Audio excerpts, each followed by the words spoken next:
Hello guys, this is Dark Fox Sage 2 and we are back with our new fanfic, which is What If Naruto Fell in Love with Princess of Sand Part 2.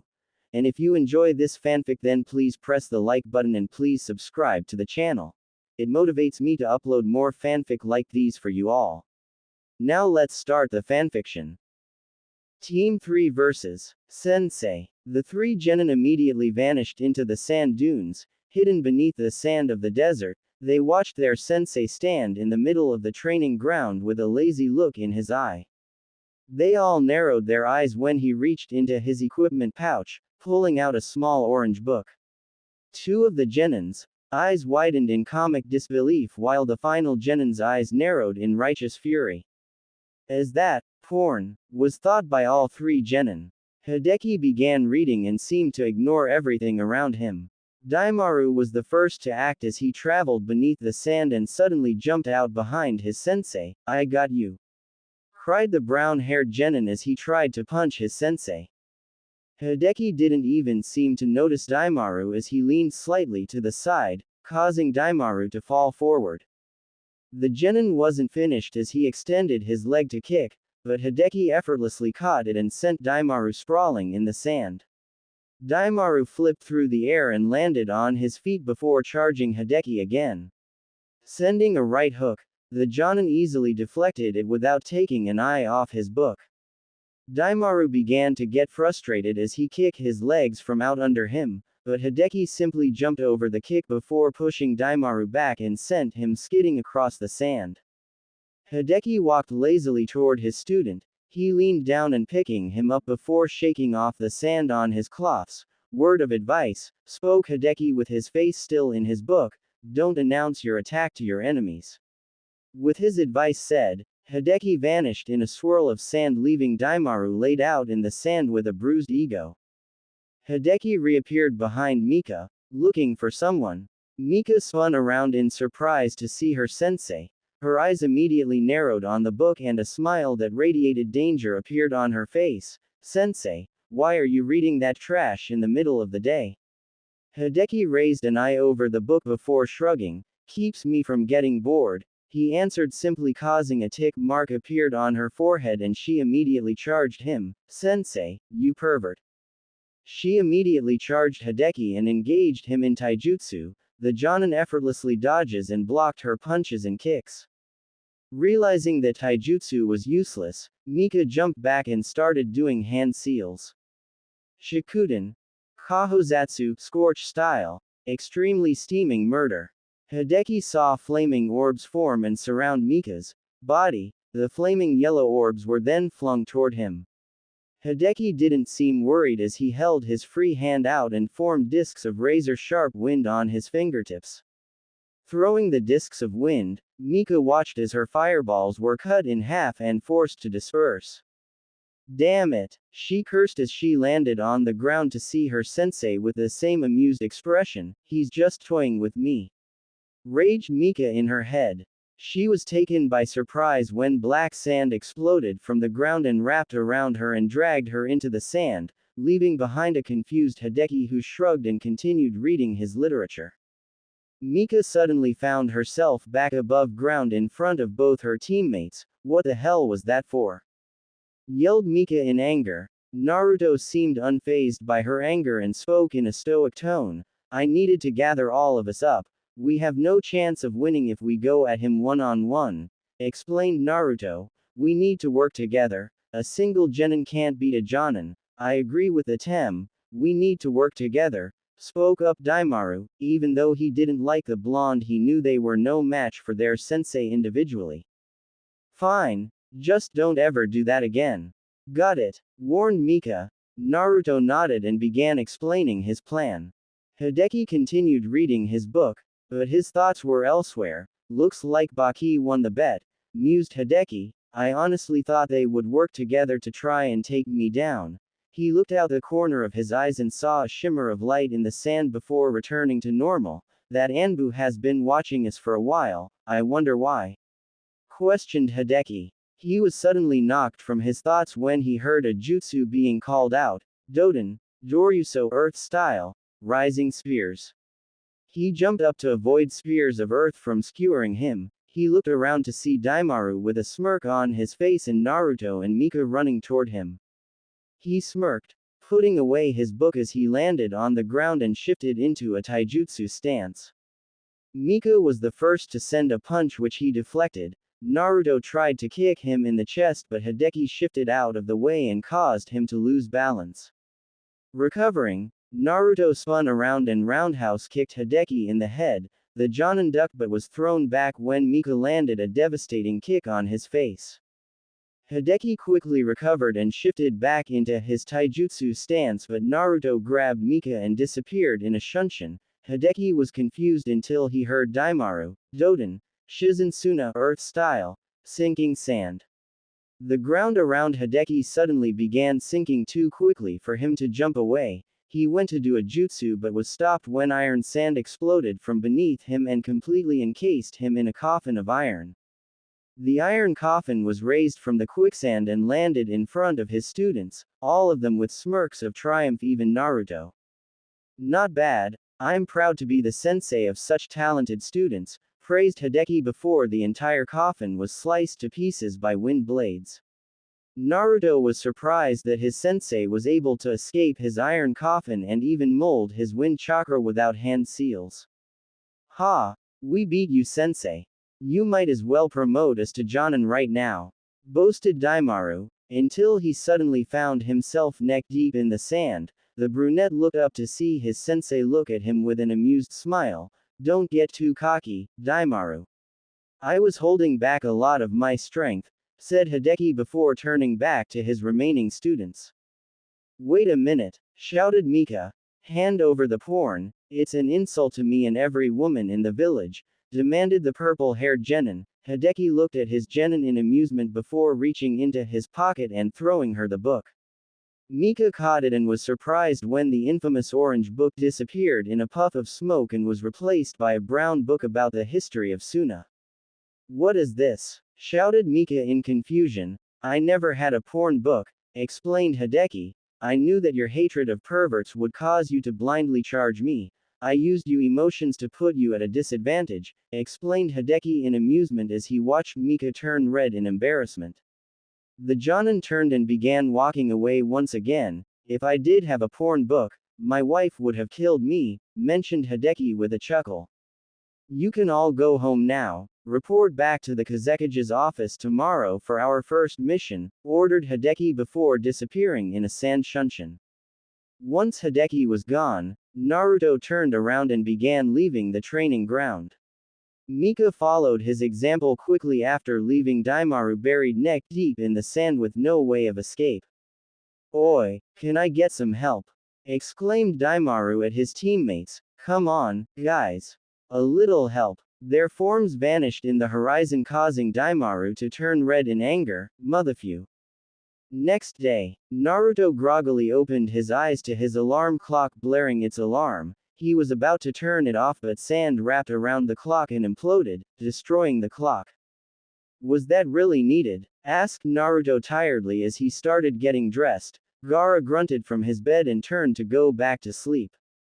Naruto shook his head as he tied his hide around his forehead. I'll be back later today, spoke Naruto, getting only a grunt in response. He walked through his home silently and followed the scent of food in the kitchen. He entered to see Temari making breakfast. What are you doing? Questioned Naruto. Temari looked away from her cooking toward Naruto. Just making breakfast, answered the blonde. Why? Asked Naruto. Usually the maid makes the breakfast in the morning, spoke Naruto. Temari frowned as she looked at the breakfast she had prepared. She knew her family hadn't been a family for a long time. Naruto and Gaara never considered themselves part of their family, which was why they were usually out of the house by the time the maid had made breakfast for the house. She really wanted to make up for what she had done and hoped to re-bond with her little brother, Gaara, and bond with Naruto like a true sister. She was knocked out of her thoughts when Naruto spoke. Whatever, I have to go now, wait. Naruto stopped to look at Temari from the corner of his eye. What? Naruto asked stoically. Why don't you stay for breakfast? offered Temari, slightly nervous at the way Naruto's cold, blue eyes looked at her. Naruto shrugged and sat at the table. Temari smiled and served him some eggs and bacon. Naruto ate the food silently while Temari watched him. When he was finished with his meal, Naruto stood and began to take his plates to the sink only to be stopped by the other blonde. Don't worry, all. Temari tried to grab the plates but was stopped when Naruto grabbed her wrist and looked at her with cold, emotionless eyes. Why are you doing this, Temari? Temari stuttered as she tried to answer, but Naruto's eyes felt like they were searching her soul for an answer. I just wanted to do something nice. Naruto applied pressure to her wrist, causing her to wince. Bullshit, you have never done anything nice for me and Gaara in your life. So why don't you give me the real reason before I get angry? Demanded the blonde. Fine, fine, I'll tell you. Just let me go, pleaded Temari desperately. Naruto complied and let go of her wrist. Temari rubbed her sore wrist as she took a deep breath. I want to make up for everything I did. I want Gaara to forgive me for not being there, and I want us to be actual siblings, not strangers that sleep under the same roof, explained Temari regretfully. I'm sorry. Sorry for abandoning Gaara. Sorry for stupidly fearing you and Gaara. And sorry for not being the sister I should have. When Temari finished, she looked at the ground and waited for Naruto to say something, anything that remotely sounded like forgiveness. Fine. I forgive you. Temari's eyes lit up in happiness but immediately showed fear when Naruto looked at her with his cold, blue eyes. But I only forgive once, Temari. If you betray me or even think of betraying me, then I'll kill you myself, threatened Naruto menacingly. Temari gulped in fear but nodded. Does this mean you'll talk to Gaara for me?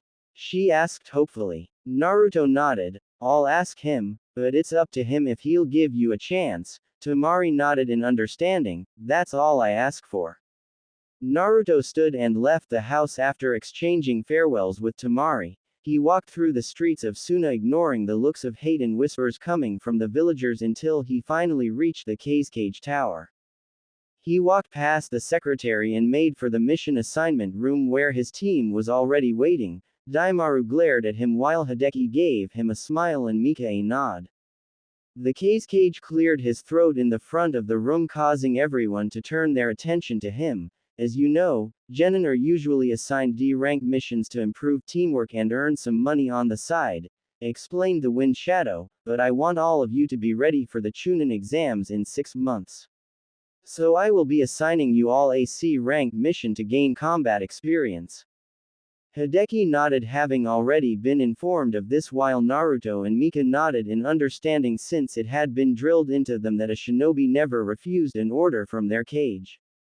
Daimaru, on the other hand, looked like he was going to jump in joy but managed to only let a grin spread across his face. He knew that Cage would sooner kill him before letting him be disrespected. He wasn't an old fool with no backbone that let his shinobi act any way they wanted in his presence. The Cage looked through the scrolls on his desk before grabbing a blue scroll and throwing it toward Hideki. The mission is straightforward. You will go to border town of Higataka and escort a noble of Kase no Kuni returning from his vacation in Hai no Kuni.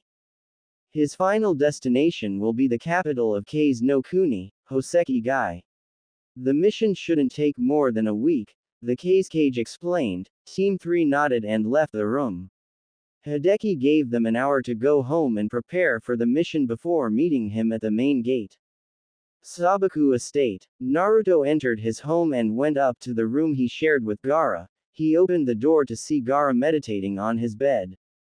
I'm back, spoke Naruto as he entered the room and went into his closet. Did you get a mission? Asked Gaara curiously. Yeah, AC rank. The Cage wants me and my team to be combat ready for the Chunin exams in 6 months, explained the blonde as he packed supplies. When will you be back? Asked Gaara. A week if we don't run into a sandstorm, replied Naruto. When he finished packing, he put a hand on Gaara's head and affectionately rubbed his head. Don't worry, I'll be back before you know it, Naruto assured his younger brother, but while I'm gone, can you do something for me? Gaara nodded. Listen to what Temari has to say while I'm gone. She wants to tell you something I think you should hear. Gaara frowned. Why should I listen to anything she says after she abandoned me? Questioned Gaara with anger in his tone. Naruto squatted down to eye level. Sometimes you need to forgive and let the past stay the past. Don't let some bad memories ruin the chance of making good ones, spoke Naruto. That being said, if you give them another chance and they betray you, you turn and never look back, leaving them like the bad memories they caused you. Gaara nodded at his brother's wise word. Naruto stood back up and headed toward the door but looked back at Gaara one more time. Don't worry, Gaara. I'm certain Temari won't betray you, she just wants to bring her family back together. Naruto disappeared in a shunshin with his parting words, leaving Gaara to think of what was said. Gaara was knocked out of his thoughts when someone knocked on his door. Gaara, can I talk to you? Spoke Temari from the other side. Come in, replied the redhead. Temari walked into the room and both exchanged looks for a minute before Gaara finally spoke. What do you want, Temari? The fan user took a deep breath before kneeling before her brother and putting a hand on his shoulder. Gaara could feel his sand defense act up but he pushed it down. Gaara, I'm sorry for abandoning you. I'm sorry for not begin the Nay-san you deserved and needed in your time of struggle. Can you find it in your heart to forgive me? Pleaded Temari desperately as tears began to come from her eyes. Gaara stood silent for a few seconds before speaking. Okay, I forgive you, Nay-san. A smile spread across Temari's face as she pulled Gaara in for a hug. The sand user was taken by surprise since no one had ever hugged him with the exception of Naruto. He hesitated for a minute but eventually returned it. Naruto leaned on the wall outside the room as he listened to what had happened. He couldn't help but smile at the touching brother-sister moment. There's hope for this family yet, thought the blonde before disappearing in a swirl of black sand. Suna main gate. 1 hour later. Naruto stood at the front gate of Suna, the wall that had kept Iwa and Konoha out and protected Suna for 2 shinobi wars. Naruto didn't hate Suna, it was quite the opposite. He hated the people that populated it and the man that ruled it. He had grown up reading about the previous cages and had come to look up to them as role models. His most favorite was the Sandaime cage, who was accredited as being the strongest cage since the Shodaime cage.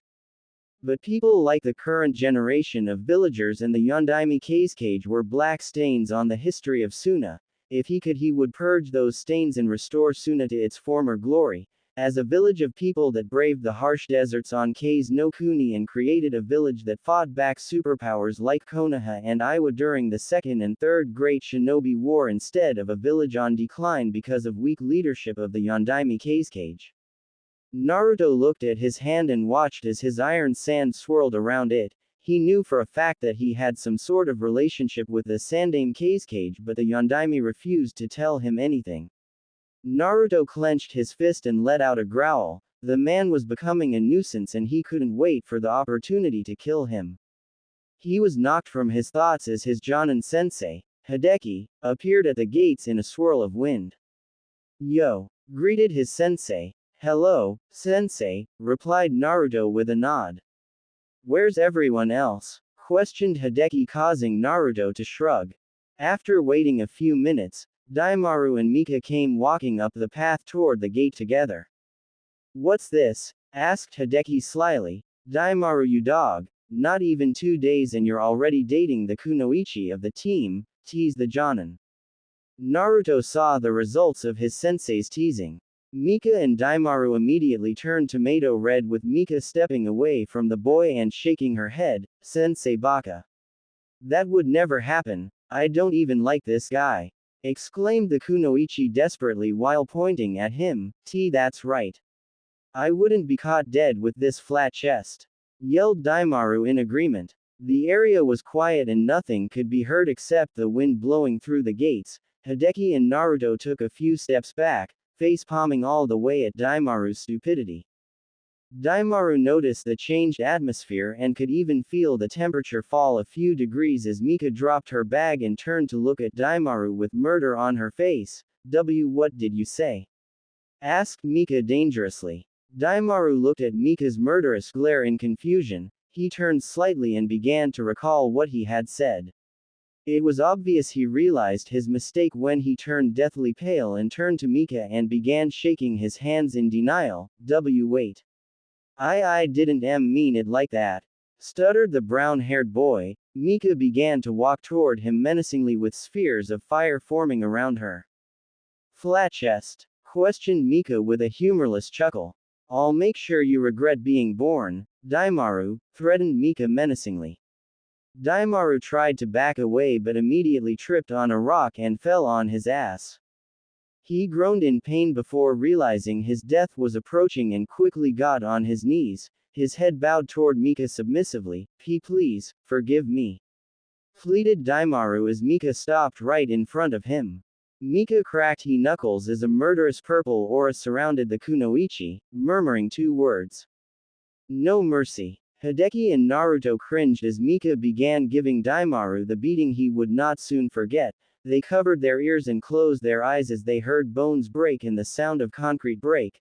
Daimaru's cries of pain and pleads of mercy went ignored by the furious kunoichi. They finally opened their eyes to see Mika dusting herself off and grabbing her mission pack. Daimaru was embedded 3 inches into the concrete path with bruises and ashes covering his body while a small fire was lit in his hair. Seeing the coast was clear and the kunoichi wasn't looking to bring her wrath down on anyone else, Hideki appeared behind Daimaru and pulled him from the ground.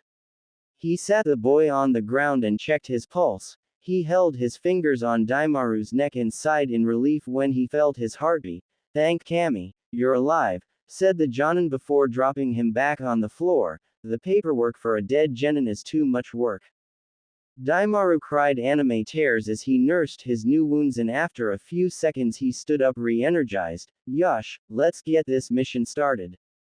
Cheered the genin, impatient to start their C-rank mission and having forgotten the major beating he had received not 1 minute ago. Alright team, the trip to Haigataka should take a day at most if we don't get caught in a sandstorm, explained Hideki. Let's go, ordered Hideki as he took off into the desert at shinobi pace. The genin nodded as they followed their sensei and they ran through the gates of Suna and into the harsh deserts of Kase no Kuni. Haigataka. 2 days later, Naruto and his team arrived in the massive border town of Haigataka. Traveling through the desert in the blazing, hot sun had tired the team out. Hideki led them through the slums of the cities, the gangsters and pickpockets steering clear of the Suna shinobi. Team 3 finally left the slums and entered the large walled area of the market and upper-class district. Traders from Kase no Kuni and Hai no Kuni bought and sold goods from both nations. Fruits, vegetables, and meat were being bought by the merchants of Kase no Kuni while they sold goods such as iron, gold, silver, and marble to merchants of Hai no Kuni. They pushed through the thick crowd of people, careful to pay attention to their packs and wallets, and stopped in front of a Suna outpost. Hideki turned to his students. All right, I need to check in with the VIP caravan. We'll be staying in the barracks until the caravan arrives and we get the noble back to Hoseki Gai, explained Hideki. His students nodded understanding and walked deeper into the city as their sensei got information from the caravan. The genin of Team 3 walked through the paved streets of Haigataka. Merchants and traders sold their goods to anyone willing to buy. Hey, you shinobi, called out the merchant. Naruto and his teammates turned to see a dark-skinned merchant trying to get their attention. Naruto looked around before shrugging and walking toward the merchant's stand. You are a shinobi. Yes. Naruto nodded. Yes, we are. He looked at the merchant's table and saw a variety of shinobi weapons. He picked up a few custom kunai and analyzed them. What are these made of? Asked Naruto as he channeled his lightning chakra into the kunai. The kunai glowed blue as the metal was covered with a thin layer of lightning. These kunai are custom made using chakra metal. He reached under his table and pulled out a box of scrolls. I see you have a lightning affinity. I have collected a few scrolls of jutsu and lightning manipulation. They can be yours if you have the money, spoke the merchant with a cheeky grin. Naruto narrowed his eyes and put the kunai down. How much? Asked Naruto suspiciously as he eyes the 3 scrolls the merchant placed in front of him. For you, a good price. Only 10,000 ryo, each, finished the merchant with a full grin. What? That's more money than 2 C-rank missions. Exclaimed Daimaru in disbelief. Mika nodded in agreement and went to pull Naruto away. Let's go, Naruto. This guy is just trying to rip you off, warned Mika. Naruto shrugged her arm off and looked back at the merchant. I don't have that kind of money, but you obviously knew that. Being a weapon merchant, you knew we were only genin and genin don't have that kind of money, explained Naruto analytically. You don't want money from me, what is it you want? Asked Naruto with suspicion. A satisfied smirk spread across the merchant's face. This is why I like shinobi, so smart and deductive, commented the merchant. My name is Hayuata Serio, and I want to hire you for a mission. If you wanted to assign a mission, then why didn't you send a mission request to Suna? Questioned Mika in disgust. Serio clicked his tongue in annoyance. Assassination missions from major and minor shinobi villages are very expensive. He reached into his pocket and pulled out picture of a young woman. Naruto grabbed the picture and analyzed it. He had to admit she was beautiful and looked like someone who belonged in royalty. He wondered why he wanted her dead. An assassination? Are you nuts? Hissed Daimaru. You're insane if you think we're going to do an assassination mission for you, snorted Mika. Come on, Naruto. Let's get out of here. Sensei is probably waiting for us, urged Mika. Naruto ignored his teammate. Why do you wanted her dead? Asked Naruto emotionlessly, causing Daimaru and Mika to look at him in disbelief and Serio to grin victoriously. Naruto, you can't possibly be thinking of taking this mission, cried the kunoichi in disbelief. Why wouldn't I? Questioned Naruto. We are shinobi, Jonin take on assassination missions and shinobi are required to kill no matter the reason. If you are assigned an assassination mission, then you will have to kill whether or not it's morally justified. Even if shinobi can take on assassination missions, Sensei will never allow you to do this, reasoned Mika. Naruto shrugged. I won't be telling Sensei about this, and I expect neither of you to tell him either, Naruto warned them. And why wouldn't we? Asked Daimaru disbelievingly. Naruto looked at them from the corner of his eye. Because if you do, then I'll kill you, threatened Naruto. Daimaru gulped fearfully and began walking away while Mika just gave Naruto a disappointed look before following after Daimaru. Naruto watched as his teammates disappeared into the crowd before turning back to the merchant. If I do this, I expect those scrolls to be handed over without question. The merchant grinned enthusiastically. Of course, of course. After you give me proof she's dead, then I'll be more than happy to hand over your payment, Serio assured him. He reached below his stall and pulled out a scroll. You'll find all you need in this scroll, explained Serio before handing him the information scroll. Naruto nodded and grabbed the scroll before disappearing in a swirl of black sand. Naruto reappeared back at the Suna outpost. He saw Daimaru and Mika were speaking with their sensei.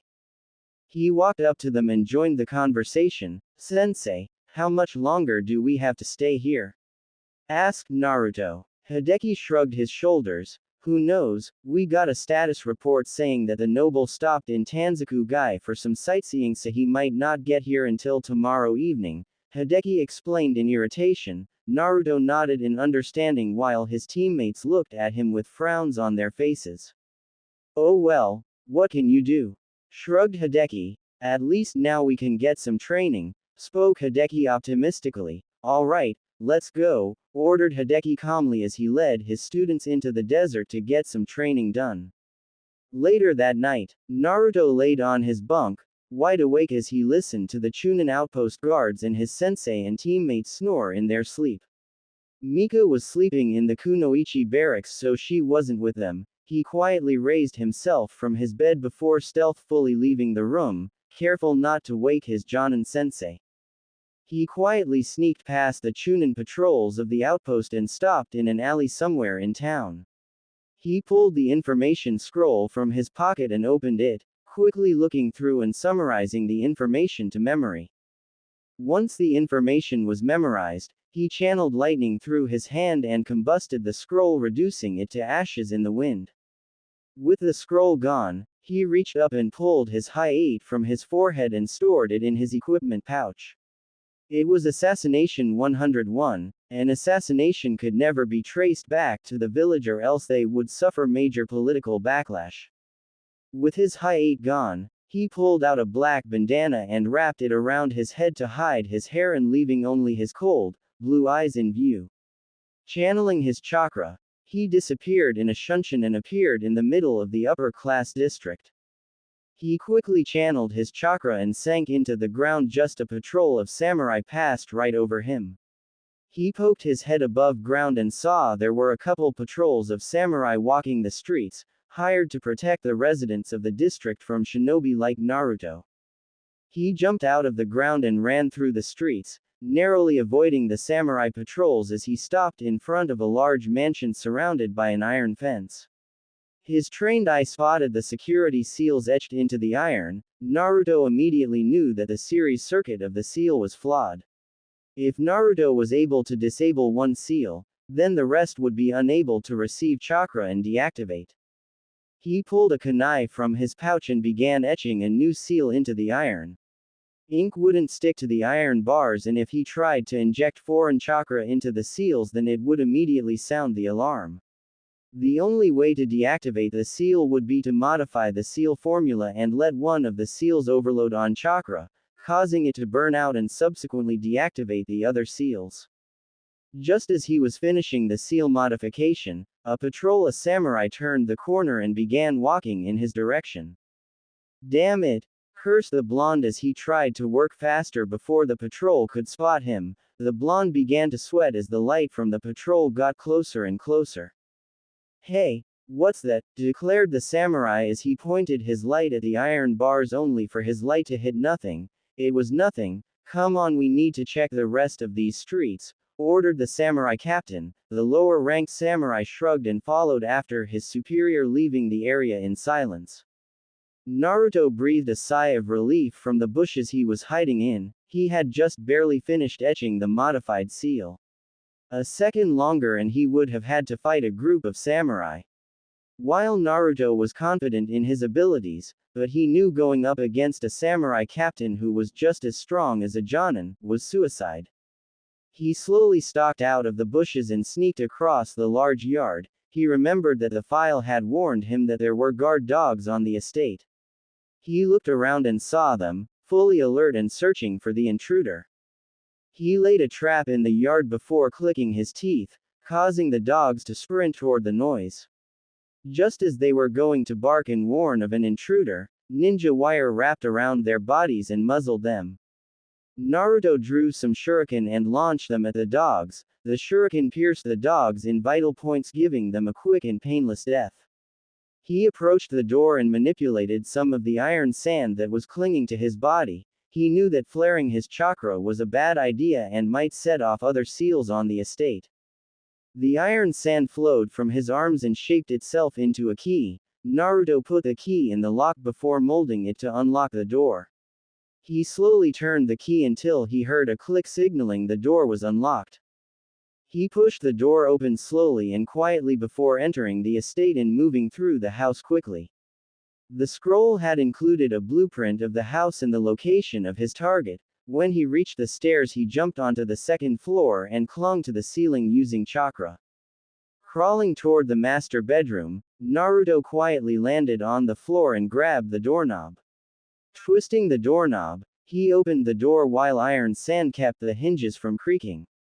He quietly entered the room, his eyes scanning the room and focusing on the single woman sleeping on the bed. The woman was Ikina Misa, the daughter of Ikina Tatsui, a rich merchant from Hai no Kuni. She had been promised to Seiryo as a bride by her father in exchange for a merging of Seiryo's weapon trade network with Tatsui's own trade network. In the end, Tatsui broke his promise and instead gifted his daughter to a noble of Kei's no Kuni to be his mistress in exchange for lower taxes on his caravans and giving Tatsui a seat on the Merchants Guild in Hoseki Gai. Now Serio wanted revenge on Tatsui, so he hired Naruto to kill his daughter. He pulled a kunai from his pouch. The moonlight gleamed off the blade as it got closer and closer to its target. Naruto was about to bring the kunai down but was taken by surprise when Misa woke up and noticed him. She screamed at the top of her lungs and kicked Naruto in the stomach, forcing the air from his lungs and causing him to take a few steps back. She bolted from her bed and ran out of the room. Help! Assassin! Assassin! Misa screamed desperately, trying to get the attention of a passing samurai patrol. Naruto quickly recovered and ran after her, tackling her to the ground and wrapping her in ninja wire. She kicked and screamed as Naruto dragged her back to the master bedroom. Shut up! Commanded the blonde as he backhanded her and forced her quiet. Be quiet or else this will be a lot more painful than it has to be, threatened Naruto menacingly. Please don't kill me, I'll do anything, pleaded Misa desperately. Naruto grabbed his kunai and put it at her throat. He made the mistake of looking into her eyes. He saw the fear, the regret, and the guilt in her eyes. He didn't understand why he was hesitating in killing her. He had never once hesitated before when he killed a villager or shinobi that tried to attack him or Gaara. Maybe it was because he had always had a reason to kill someone, except this time he had no reason to kill her. He tried to convince himself that it was necessary for his training to move to the next level, but that didn't reduce the guilt he felt every time he went to finish the deed. He shook his head of thoughts and steeled his resolve. He raised his kunai and put it at her throat. I'm sorry, it's necessary for my training, muttered Naruto. Misa said nothing as she murmured a few prayers. Suddenly Naruto and Misa both froze when there was a knock at the door. Ka-chan, are you alright? Spoke the voice of a young child. Naruto and Misa looked at the door before Naruto nudged her. Get rid of him, now, Naruto whispered harshly. Ka-chan is fine, Sochi-kun. Go back to bed, insisted Misa. What? I heard a noise, spoke the child fearfully as he stayed near the door. It's nothing, Sochi-kun. Go back to bed now, insisted Misa desperately. Naruto just listened to the exchange. The information never mentioned a kid in the house. Killing the woman was one thing, but he didn't think he could kill a kid. Okay. Ka-chan, the sound of footsteps could be heard retreating from the door. Naruto gave a mental sigh of relief as he looked back toward Misa and went to finish the job. Please, if you kill me, I'll leave my son alone, pleaded Misa desperately. Naruto simply nodded and went to kill her but was once again interrupted when the door opened abruptly. Naruto could feel his heartbeat. His shinobi instincts took over as his hand reached into his shuriken pouch. He pulled out a shuriken and sent it straight at the child, not realizing what he had done until it had already left his hand. Fuck! Yelled Naruto in realization. He and Misa watched in horror as the deadly shuriken flew toward her son. Unbeknownst to them, a small gust of wind pushed the shuriken from its course and embedded itself in the wall, saving the child. The kid stood wide-eyed at the door. He was about to run but found himself tied up in ninja wire and a hand over his mouth. No, leave my son alone, shouted the woman as she struggled against her binds, motherly instincts overpowering her self-preservation. The kids just started to struggle against Naruto's grip and cried, the tears landing on the hand he was using to cover his mouth. Naruto struggled desperately to think of a plan of action. It had seemed so simple in his head. Kill the woman, bring back evidence, and receive the payment. Now it was all chaos. There was a kid involved, and not only was he hesitating to kill his target, he now had to kill a witness, who was a kid no less. The guilt was weighing down on his mind as Misa screamed at him to let her son go and the kid was crying his lungs out in Naruto's grip. Shut up, Naruto demanded angrily. The child stopped crying and just sniffled as he looked toward his mother. Misa just stared at Naruto with hatred and anger in her eyes. Just shut up and let me think, snapped the Jiden user. He put the kid next to his mother and paced around the room. trying to think of a solution to his situation. So far he only had two options. Leave now and let them live but never get the scrolls. Or kill both of them with no remorse and get the scrolls but live with the blood of a child on his hands for the rest of his life. Arg! Screamed Naruto in frustration. I don't know what to do. He looked at Misa and her child. Could he really do that? Kill a mother and her child and receive some measly jutsu scrolls? No, he couldn't do it. He refused to stoop so low, to do something that would make him no different than those damn villagers. He calmly walked toward the child. Misa immediately screamed her protest, but he ignored her. He chopped him in the back of the neck and watched him go lax in his arms. You killed him. You killed my son, you murderer. No, I didn't, snapped Naruto as he used a kunai to cut the ninja wire. He picked up the kid and placed him on the bed. Be grateful I'm not killing you, whispered the Jiden user. You and your son will live to see tomorrow, spoke Naruto before chopping Misa on the back of her neck and sending her into unconsciousness. Naruto quickly escaped the house and barely slipped past the samurai patrols on his way back to the outpost. He jumped through the rooftops and landed in an alley a few blocks from the outpost. He leaned against the wall and replayed everything that had happened the last hour. He thought it was so simple, but it was far from the truth. He punched the wall and made a large crack in it as he grit his teeth. Why am I so weak? Naruto questioned himself as his fist bled from the cuts made by his wall punch.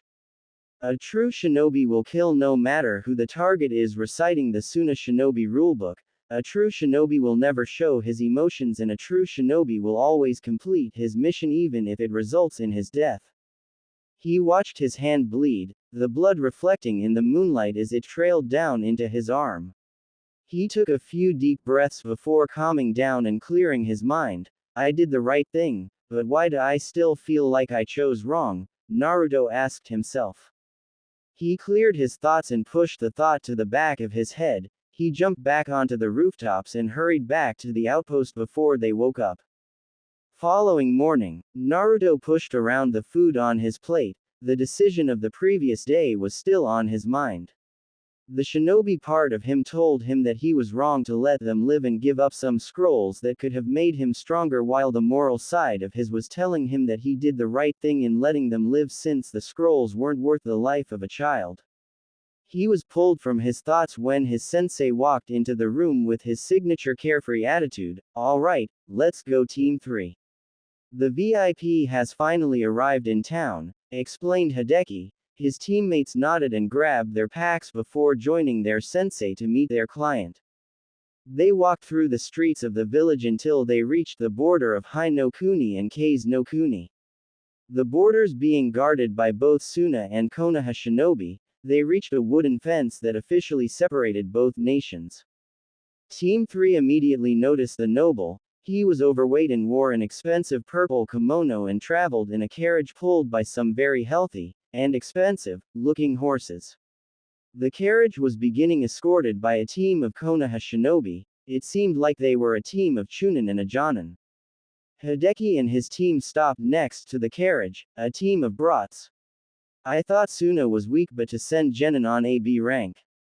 They must really not know how to run a village, taunted the Konoha Chunin. Daimaru and Mika scowled at the Chunin while Naruto remained emotionless. Big talk for trash.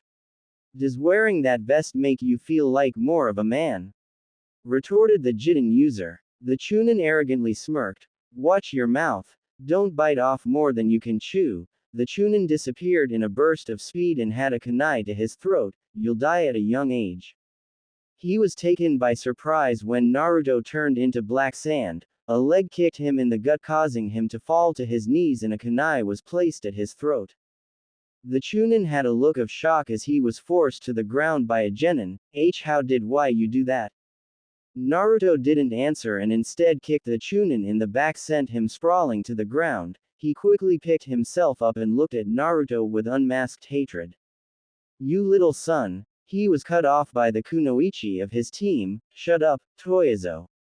You deserved what he did. Maybe next time you might not act like an arrogant idiot to anyone you don't know. The kunoichi turned to Naruto and bowed. I'm sorry for my teammates' disrespect of you and your village. My name is Inuzuka Hana. Naruto acknowledged her apology with a nod. I accept your apology. My name is Sabaku Naruto. These are my teammates Daimaru and Mika. Naruto introduced his teammates. Hana nodded and looked toward her Jonin captain, who was waving them over. It looks like our mission is over. I wish you luck on completing your mission, said Hana. I hope you have a lot more patience with this guy than we did, muttered Hana as she and her teammates followed their Jonin captain back into Hai no Kuni. Team 3 walked over to their sensei, who was talking to the noble. Of course, Daisuke-sama, we understand that you will want to return home as soon as possible. My team and I will protect you with our lives and make sure you get back home safe and sound, Hideki assured the fat noble. Good. I would have hired those Konoha shinobi to escort me the entire trip, but they didn't know how to traverse this desert quickly like Suna shinobi, explained the noble. Of course, sir.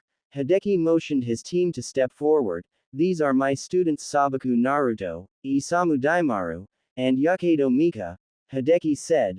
The noble nodded and introduced himself. My name is Tamuro Daisuke. He pointed at Naruto. You have the Sabaku name, are you the son of the Kazekage? Asked the noble. Adopted son, corrected Naruto.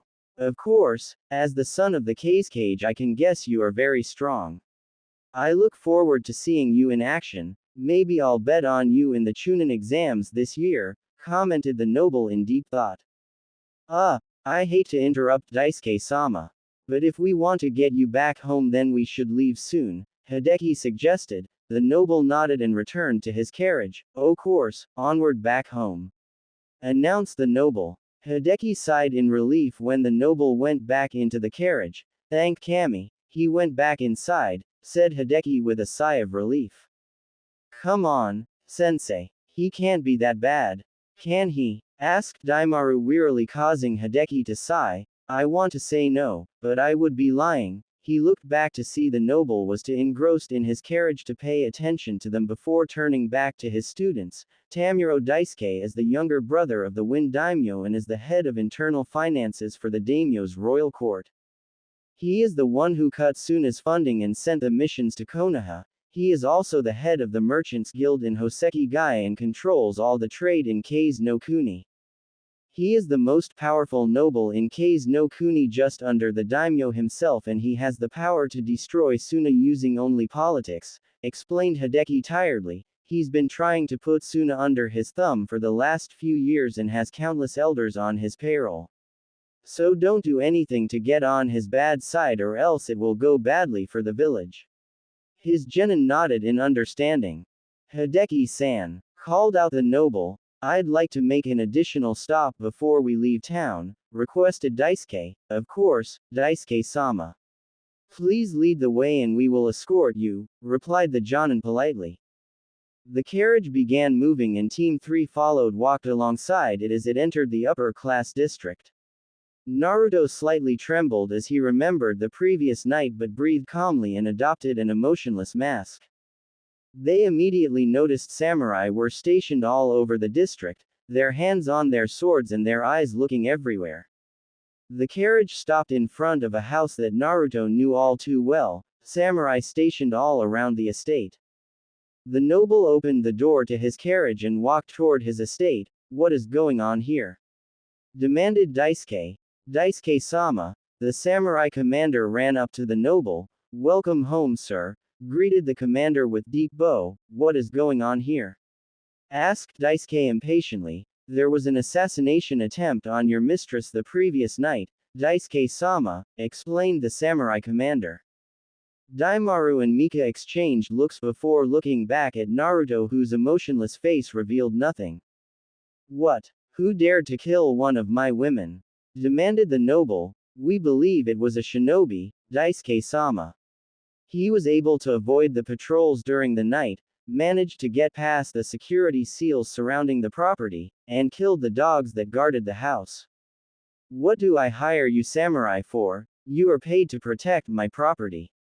If you can't do that, then why do I keep you useless samurai around? Daisuke criticized the commander, never once asking if his mistress was alive. The commander just kept bowing in apology. Of course, Daisuke-sama, I take full responsibility, but I do have good news, explained the commander. And what would that be? Snarled Daisuke angrily. Mika-sama and her child are still alive. It seems the shinobi had change of heart and left them alive. Mika and Daimaru were shocked by the news. They looked back at Naruto, who said and did nothing to reveal any emotion. They had thought Naruto would have gone through the assassination to get the scrolls the merchant was offering him. But now it turns out Naruto had a change of heart and instead let her live. They couldn't help but think that maybe Naruto wasn't as bad as they thought. Fumo Desert. 2 days later. Team 3 walked through the Fumo Desert, walking alongside the carriage of the noble. They were silent and alert for any threats that could emerge from the desert, whether they be giant animals, desert bandits, or a rogue ninja. Suddenly Hideki stopped and motioned for his team to take defensive positions. His genin surrounded the carriage in diamond formation. They drew kunai and watched the desert for any movement. Countless desert bandits emerged from the sands of the desert and charged at the genin, holding rusty katanas, axes, spears, and clubs, trying to overpower them with their numbers. Naruto charged straight at them. He flared his chakra and iron sand exploded from his sleeves, taking the bandits by surprise. A large wave of black sand towered over the bandits and crashed down on them, killing a few and incapacitating others. Doing some hand seals, Naruto slammed his hands into the ground. Jiden, Tesha Yari, magnetic style, iron spears. Spears of iron sand exploded from the ground and pierced the bandits through their bodies, leaving any still alive to bleed out. He did a single hand seal and all the iron sand scattered throughout the desert returned to the seals tattooed on his body. Leaving the bandits to die a slow, painful death, Naruto turned back to see Daimaru finishing off some bandits with taijutsu and Mika leaving dry husks of bodies as fireballs circled around her body. They suddenly turned their attention to the sound of clapping. Bravo, that was quite impressive, Hideki-san. Your students are very gifted to have taken down these bandits so quickly, praised Daisuke. I find it hard to believe you are all genin. Thank you, Daisuke-sama. Your words of praise are kind, replied Hideki politely, who would rather just flip off the powerful noble, but knew it would just bring more problems to their already struggling village. Hoseki Gai. Later that night, the sun was setting over the desert as they reached the metropolis of Hoseki Gai, the majestic capital of Kase no Kuni and the home of the Wind Daimyo. They approached the gate and were stopped by samurai from the royal court. Halt, state your business in Hoseki Gai, shinobi. The carriage stopped and Daisuke poked his head out the window. I have returned, open the gates and let me get home, ordered the noble in annoyance. The samurai guards immediately recognized the noble. Oh, Daisuke-sama. Welcome home, my lord. Forgive me for my insolence, pleaded the samurai as he signaled for the gates to open. Well, this is where we part ways, Daisuke-sama. Our mission has been complete and we need to return to Suna and report to the cage, explained Hideki. Daisuke nodded. Of course. I thank you for your service. He turned his attention to Naruto. You are a powerful shinobi, Sabaku Naruto. I would like to offer you a position as one of the Wind Daimyo's 12 shinobi spades. Daimaru and Mika were shocked while Hideki frowned that the noble was trying to recruit Naruto in the 12 shinobi spades. The shinobi spades were a group of elite shinobi that worked alongside the royal court samurai in the protection of the Wind Daimyo and answered only to the Wind Daimyo himself. They were promising shinobi that had left Suna to pursue better lives and careers in service of the Wind Daimyo. Naruto's face remained emotionless as he answered the powerful noble. Thank you for the offer, Daisuke-sama. But I will remain in Sunagaku as it is my home and I wish to continue to train there, Naruto explained calmly. The noble frowned. Very well, but remember that the offer still stands. Daisuke returned to his carriage just as it began to move into Hoseki Gai. Well team, this mission went a lot better than I thought it would. If we run all the way we might be able to get back to Suna before midnight. His team nodded and followed after their sensei as they traveled back to Suna at shinobi speed. Sunagakur. Midnight. The village was silent as they entered the gates. They checked in with the gate guard. Most of the village was asleep while the shinobi patrolled the village. Daimaru yawned loudly. Yawn, I'm so tired, I can't wait to get home and go to bed, groaned the brown-haired boy as he worked out the kinks in his back. Mika nodded in agreement. Me too, I can't wait to shower and go to bed. They both turned their attention to a silent Naruto who just started walking home without as much as a word to them. He had talked very scarcely since the rogue assassination mission he had taken and had kept to himself the whole time. Hideki noticed this and called out to him, Naruto, wait a minute. Naruto stopped in the middle of the street and looked at his sensei from the corner of his eye. What is it? Hideki walked up next to his student and reached into his equipment pouch and pulled out 3 scrolls. Naruto's eyes widened as he recognized them as the scrolls the merchant was supposed to pay him with after he killed Iki Namisa. Hideki handed them to Naruto, who hesitantly took them. They told me that Serio offered these to you in exchange for killing Daisuke's mistress. Why are you giving me these? Asked Naruto quietly. Because you didn't kill an innocent woman and her child. You did the right thing even though it would have been better for you if you didn't. A shinobi must always kill with no remorse. I can't even follow proper shinobi protocol. How am I supposed to get stronger? Questioned Naruto angrily at himself. Hideki nodded in understanding. It's true that shinobi have to kill with no remorse or hesitation, but we are still human, Naruto. Humans can't kill without being plagued by guilt, but that guilt in our conscience is what makes us human, Hideki explained softly. There are different ways of becoming stronger, Naruto. You have a team now, and as a sensei it is my job to train you and make sure you can defend yourself in our village. I know that you are distrustful of anyone because of the villagers and your younger brother's status as a Jinchuriki, but you can trust me and I hope you can learn to trust your teammates. Hideki saw the betrayed look on Naruto's face. Don't be mad at them, Naruto. They only told me because they were worried for you and they were right to worry. If they hadn't told me then you would have been caught. What do you mean? Questioned Naruto. You're strong for someone of your age and rank, Naruto. But to go up against samurai specially trained to fight shinobi was suicide.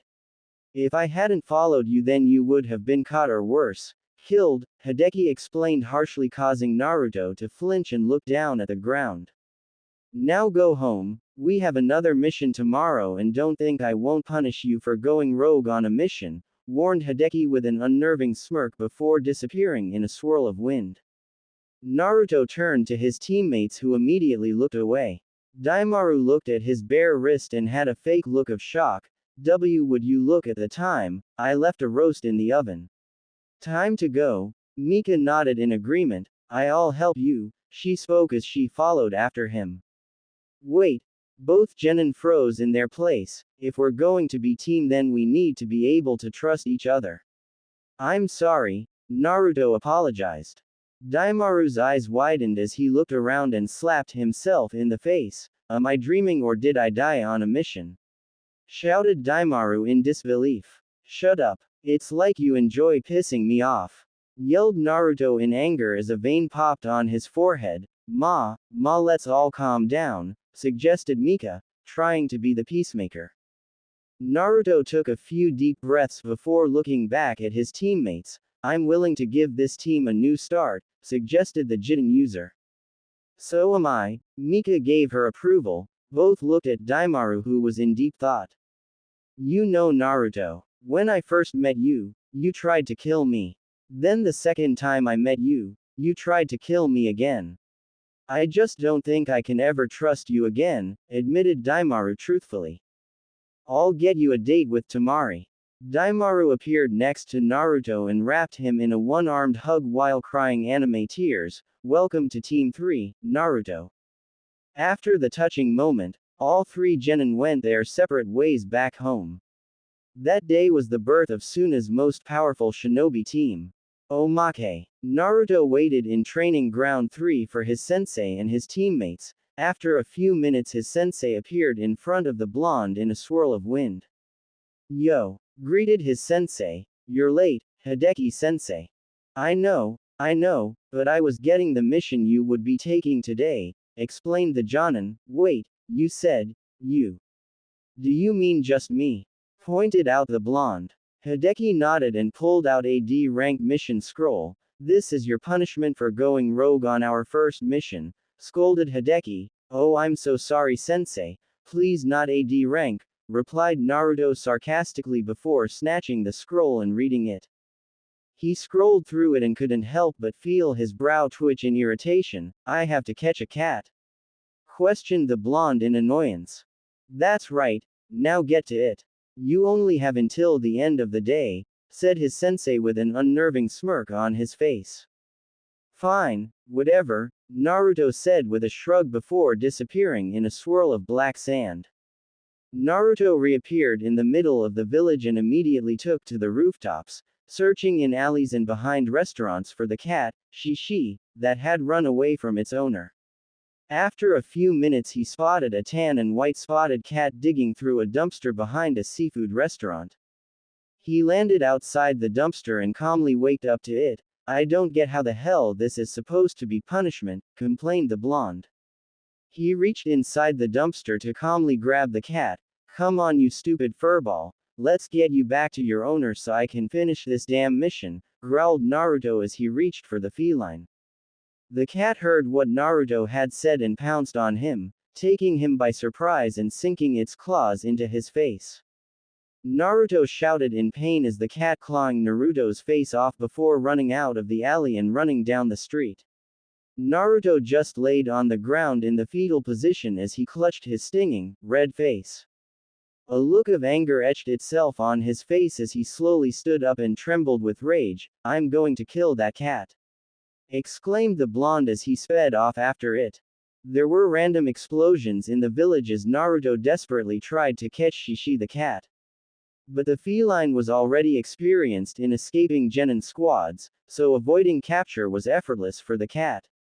A few hours later, the feline stopped on the roof of a dango shop and searched its surroundings. Seeing no Naruto, it landed on the ground and snatched a skewer of dango from a group of unsuspecting villagers before running into a nearby alley where it enjoyed its meal in peace. Naruto, riddled with claw marks and caked in dirt, observed the cat from a nearby roof. I got you now you little bastard, sneered Naruto victoriously. Making a hand seal, iron sand erupted from underneath the cat and trapped it in a cage of iron. Ha ha ha, laughed Naruto insanely, try clawing your way out of that, you bastard. He taunted the cat. He immediately regretted it when the cat looked at him with a vicious gleam in its eye.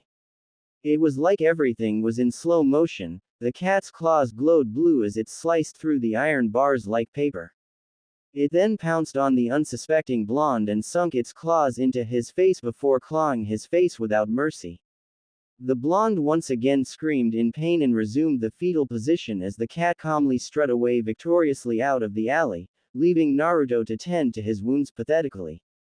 By sunset the cat was taking a cat nap on the north wall, completely oblivious to the world and the semi-insane blonde watching the cat from a distance.